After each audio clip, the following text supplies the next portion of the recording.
Hello, everyone. Today, I wanted to start my 2021-22 season previews for the NHL season, and I decided to start it off this year with the team that I was going to do next last year, but I ran out of time. The board I had made up last year was for the Chicago Blackhawks, and it's really frustrating because I know I have a Blackhawks shirt but I just couldn't find it. I made up the board and everything, and I couldn't find it. I've had that before. I think it was Edmonton last year, and I put off the video for like 2 weeks until I found the shirt, but I just really wanted to make this video. So I wore a black shirt with a bird on it because, I don't know, Blackhawks. But going into the roster, going into the Blackhawks, last year they finished sixth in the Central Division, which was a very top-heavy division, but once you got out of the top four, it was really weak. They had a record of 24, 25, and 7 for 55 points, which, granted, that is better than people thought they would do, but it was a very hot start to the season, and then they kind of fizzled out. So, it's the real Blackhawks, the one that fell from a playoff spot early on, or is the real Blackhawks the one that got into that playoff spot early on? I think it's somewhere in the middle, but there are a lot of changes to this roster, so it's a completely different team now. So I'm not going to go through every line, that'll take forever, but I just wanted to note some key things here. So, first of all, on the first line, Kirby Dach will be back this season. He was out the entire year last year with an injury. And in his rookie year, he was really good, and he was arguably the best player out of that draft instead of Jack Hughes or Capo Caco. Both took great strides last season. Caco really came into his own defensively, and Hughes started to break out offensively last year. It'll be interesting to see if Dach can make up the lost ground that he missed last year on them. Moving on to the second line, Jonathan Toews is back, and that is huge for them. If they want to make the playoffs, they need Jonathan Toews to be at least first line level. And I know he's not on the first line here, but that's because they always separate Kane and Toews, unless if it's the power play. And so by adding Toews to this lineup, it really helps them. Granted, that's probably a contract that they might feel better if they could do without, but the player, they really want to have that player on the ice every night, and not having him really hurt them last year. They also added Tyler Johnson, which was a cap dump by the Tampa Bay Lightning, but he's still a very solid player, and I think that he could be a huge benefit to have on this team. And he knows how to win. He just won back-to-back cups. They made it to the cup final against the Blackhawks back in 2015.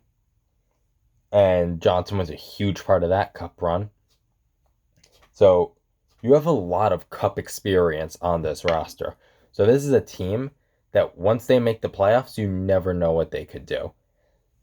And then on the fourth line, Drew Jarcaro was added from Edmonton, and I thought that was a phenomenal pickup. And he did really well in Edmonton, I thought, and he was sheltered behind Draisaitl and McDavid, so he probably didn't get too much ice time. So with a possible little bit added role, but might not be because he is still behind Kane and Toews, I could see him excelling this year. And it's a team that's deeper than Edmonton was, so he won't be as stressed to be as much of a key contributor outside of their top end players. Moving on to the blue line, big acquisition was Seth Jones. There's very high risk, high reward trade there. Personally, I was not a fan of the trade. The trade was okay, but I would give the edge to Columbus in that trade. The contract they gave him was awful, though. And 8 more years after this season, especially after he just had a bad year last year, It's risky, and I honestly don't see it panning out, but he is replacing Duncan Keith, and I do think he is a better player than Duncan Keith. So overall, it is an improvement on the roster. They also added Jake McCabe, who will play on the second pairing, who I think is a very solid second pairing. He'll replace Adam Bachquest, which I was a huge fan of Bachquest, so I'm not too sure how good that change would be. And then Caleb Jones is added onto the third line as part of the Duncan Keith trade, which I think was a huge steal for Chicago to get Caleb Jones for him. I just think Jones is the better player of the two. And who knows, maybe they'll decide to try to get both Seth and Caleb going. Swap McCabe and Jones and swap Murphy and Jones and get Caleb Jones and Seth Jones on the same pairing. That could really work. Maybe they could get some Sedin's magic there. And in net, this is the big change. Marc-Andre Fleury in net and Kevin Lankinen as the backup. Marc-Andre Fleury, there were a lot of questions of would he play with the Blackhawks after they traded for him? Because they traded virtually nothing for him. And then it came out he didn't want to play for them. And it was nothing against the Blackhawks, but he didn't want to move his family again, which you can completely understand. He either wanted to play in Vegas or Pittsburgh. But in the end, he did end up saying he will play for Chicago this season. And if he can be anything like he was last year, that would be amazing for them.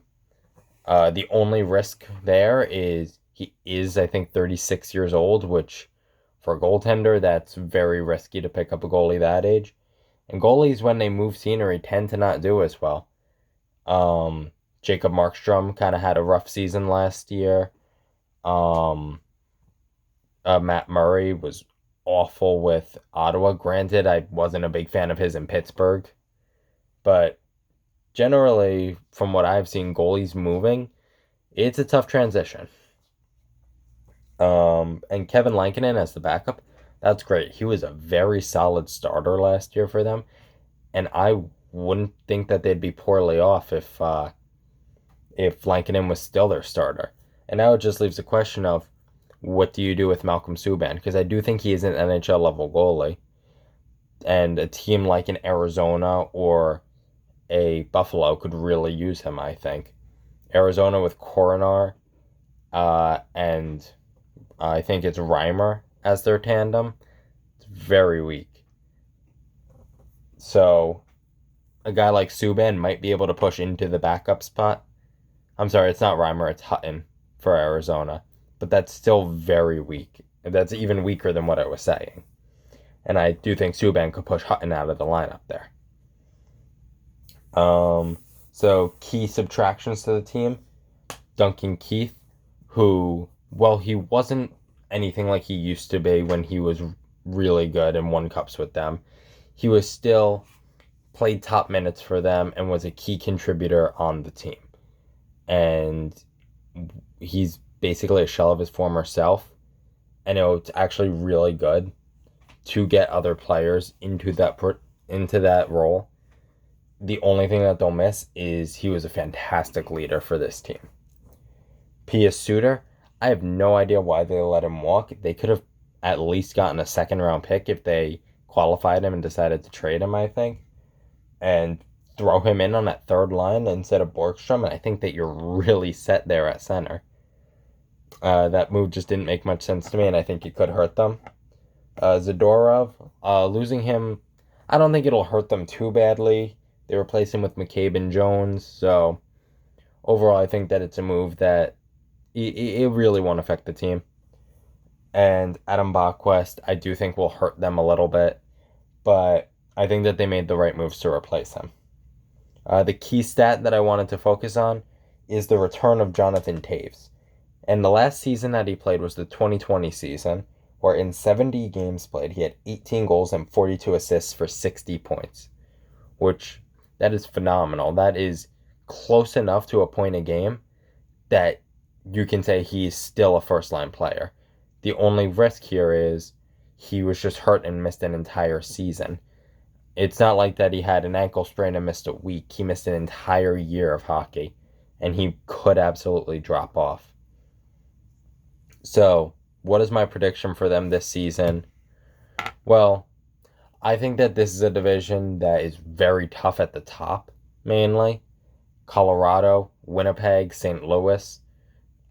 If they can get Kaprizov signed, Minnesota with a healthy Sagan and Ben in Dallas, it'll be really tough to get past all of them.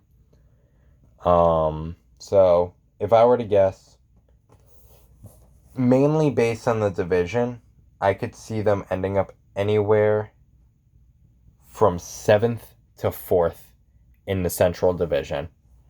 Which it is a pretty big gap, but if I were to guess, I would say it would be on the lower end of that. And I know through most of this video, it was me talking up these acquisitions they've made, but I really think that they overachieved a little bit last year, not terribly. And the acquisitions that they've made aren't definitely going to pan out. I think Tays will take a step back. I don't think Doc is a top 6 forward yet. And Fleury will absolutely have a drop from that Vezina level season. And the question is, in his final years in Pittsburgh, he wasn't that great. And now he's behind a much weaker defense than he had in Vegas. And he could return to that weaker form, especially at 36 years old. The only benefit that he has here, though, is he has a very reliable backup goalie.